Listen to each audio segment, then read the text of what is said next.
నమస్తే, నేను ఆదిత్య. జే బ్రాండ్స్పై CID case నమోదంటూ ఒక వార్త వినిపిస్తుంది. మరి ఈ అంశం గురించి కాస్త క్షుణ్ణంగా తెలుసుకునే ప్రయత్నం చేద్దాం. ప్రస్తుతానికి మనతో పాటు స్టూడియోలో ఉన్నారు ప్రముఖ సీనియర్ జర్నలిస్ట్ డివిఎస్ గారు. సార్ని అడిగి మాట విషయాలు తెలుసుకుందాం. సార్ నమస్కారం. సార్ నమస్తే. జే బ్రాండ్స్పై సిఐడి కేసు, లక్షల కోట్ల ఆదాయం, ఇలాంటి ఎన్నో అంశాలు ఇప్పుడు తెర మీదకి వచ్చాయి. దీని గురించి మనం విశదీకరించుకోవాల్సి వస్తే ఏం చేయొచ్చు? ఇప్పుడు సిఐడి నిన్న ఒక కేసు నమోదు చేసింది ఈ మద్యం కుంభకోణం పైన. ఇప్పుడు సిఐడి జగన్మోహన్ రెడ్డి విచారిస్తుందా? ఎందుకంటే ముఖ్యమంత్రి ప్రధాన దోషి. వాళ్ళ మద్యం కుంభకోణంలో వాసుదేవరెడ్డి గాయం పారిపోయాడు. రైల్వేస్ నుంచి ఆయన తెచ్చుకున్నారు. కావాలని డిప్యుటేషన్ మీద వాసుదేవరెడ్డిని తీసుకురావడం దురుద్దేశపూర్వకంగా చేసిన కుట్ర. ఐఏఎస్లు చేయాల్సినటువంటి పోస్టుల్లో నువ్వు బోవరేజెస్ కార్పొరేషన్ ఎండీగా చేశాడు, ఈ ఎక్సైజ్ శాఖ డైరెక్టర్గా అతన్నే పెట్టాడు. 2 పోస్టులు అతనికి ఎలా ఇస్తాడు? ఒక ఐఏఎస్ చేయాల్సిన పోస్టులో ఏ విధంగా వాసుదేవరెడ్డిని పెట్టావు? అంటే కావాలని వాసుదేవరెడ్డిని అడ్డం పెట్టుకుని ఇక్కడ ఉన్నటువంటి ఐఎంఎఫ్ఎల్ ఏంటి మొత్తం మంచి బ్రాండ్ మద్యాన్ని ఇక్కడ అమ్మనీయకుండా చేశావు. మాగుంట శ్రీనివాసులు రెడ్డిని బెదిరించారు. ఆ తర్వాత డిస్టిలరీస్ అన్నీ కబ్జా చేశారు. ఇప్పుడు మిథున్ రెడ్డి, విజయసాయి రెడ్డి వీళ్ళంతా కూడా ఎవరికి వాళ్ళ డిస్టిలరీస్ అక్కడ ఉన్నాయి ఆక్యుపై చేసి వాళ్ళు ఈ నాసిరకం మద్యాన్ని పెద్ద ఎత్తున తయారు చేసి జనం మీదకి వదిలారని తను చెప్పింది ఏంటి? దశల వారీ మద్య నిషేధం అని చెప్పాడు ఎన్నికల మేనిఫెస్టోలో. ఇదేనా దశల వారీ మద్య నిషేధం? దశల వారీ అవినీతి కుంభకోణంగా మారింది. దశల వారీ మద్య నిషేధం అని చెప్పి దాన్ని దశల వారీ అవినీతి కుంభకోణం ఎలా చేశాడో ఇక్కడ స్పష్టంగా కనపడుతాను. రేట్లు పెంచానన్నాడు. మద్యం రేట్లు ఏంటి? రేట్లు పెంచితే తాగటం ఆపేస్తారు కాబట్టి నేను ఈ విధంగా నిషేధాన్ని అడుగులేస్తున్నాను అన్నాడు. నిజమేనని నమ్మారు. అటు రేట్లు పెంచి వాళ్ళ రక్తం తాగేశాడు, ఇటు చీప్ లిక్కర్ తెచ్చి వాళ్ళ ఆరోగ్యాన్ని చెడగొట్టాడు. ఎప్పుడన్నా ఎవరన్నా ఎక్కడన్నా విన్నారా ఆ బ్రాండ్స్?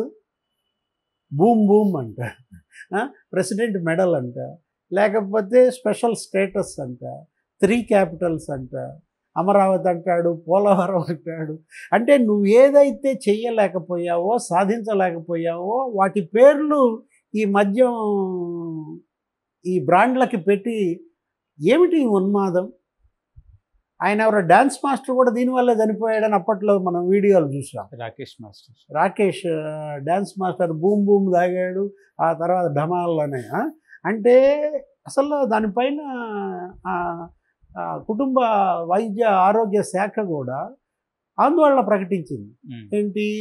ఈ మద్యం తాగి నీకు 25% ఆ మద్యపాన ప్రియులు వాళ్ళ యొక్క లివర్ చెడిపోయింది. 30,000 మంది మరణించారని. ఏంటి? దీనివల్ల ఈ అనారోగ్య సమస్యల వల్ల ఈ నాసిరకం బ్రాండ్స్ తాగటం వల్ల. ఇప్పుడు దీనిపైన మొదట ఒక కేసు పెట్టారు. జూన్ 6వ తారీఖు ఎప్పుడో కేసు పెట్టిన తర్వాత జూలై 6 అతను జంప్. ఎవరు? వాసుదేవరెడ్డి. అసలు ఇవాళ ఎక్కడున్నాడో తెలియదు. అతని కోసం మనం లుకౌట్ కూడా జారీ అయింది. 3,113 కోట్లు కేవలం ముడుపులంట. డిస్టిలరీస్ని బెదిరించి వాళ్ళ దగ్గర వసూలు చేసినటువంటి అమౌంటే 3,113 కోట్లని తెలుగుదేశం జనసేన చెబితే కాదు, ప్రభుత్వం నిర్ధారించింది. అంటే ఆ శ్వేతపత్రం ఏది, ఆ లిక్కర్పై ఇచ్చినటువంటి శ్వేతపత్రంలో ఇవన్నీ వాస్తవాలు. 20,000 కోట్ల దోపిడీ జరిగిందని. ఈ మద్యం ఏది అసలు డిస్టిలరీస్ కబ్జా చేయడం అదొక కోణం అయితే, వాళ్లే తయారీ, వాళ్లే సరఫరా, వాళ్లే విక్రయాలు, అమ్మేవాళ్ళు కూడా వాళ్లే. పైపెచ్చు no PhonePe, no digital transactions, GPay ఉండదు, ఫోన్పే ఉండదు, అంతా క్యాష్, ఓన్లీ క్యాష్ అన్న. అరే 1,00,000 కోట్లు మద్యం అమ్మితే 99,640 కోట్లు క్యాషే. అసలు ఎక్కడన్నా ఏ రాష్ట్రంలో అయినా ఈ రకమైనటువంటి కుంభకోణం మీరు చూసారా? ఢిల్లీ మద్యం కుంభకోణం అంటారు. దానిలో ఉప ముఖ్యమంత్రి జైలుకి వెళ్ళిపోయాడు, ముఖ్యమంత్రి జైలుకి వెళ్ళిపోయాడు. ఏది తిహార్ జైలు, కేజ్రీవాల్ కావచ్చు, సిసోడియా కావచ్చు, సరే ఇప్పుడు బెయిల్ మీద వచ్చినట్టున్నారు. ఇంకొక రాష్ట్ర ముఖ్యమంత్రి కూతురు కూడా జైలుకి వెళ్ళింది, తెలంగాణ ఎవరు కేసీఆర్ కూతురు కవిత. ఎంత ఢిల్లీ మద్యం కుంభకోణం 100 కోట్లు. మరి ఆంధ్రప్రదేశ్ మద్యం కుంభకోణం ఇప్పటికే అందిన ప్రాథమిక సమాచారం ప్రకారమే 20,000 కోట్లు. ముఖ్యమంత్రి ఇంకా లోతైన విచారణ జరగాలి అంటున్నారు. పురంధేశ్వర్ అయితే అసలు అది 40,000 కోట్ల స్కామ్ అన్నారు.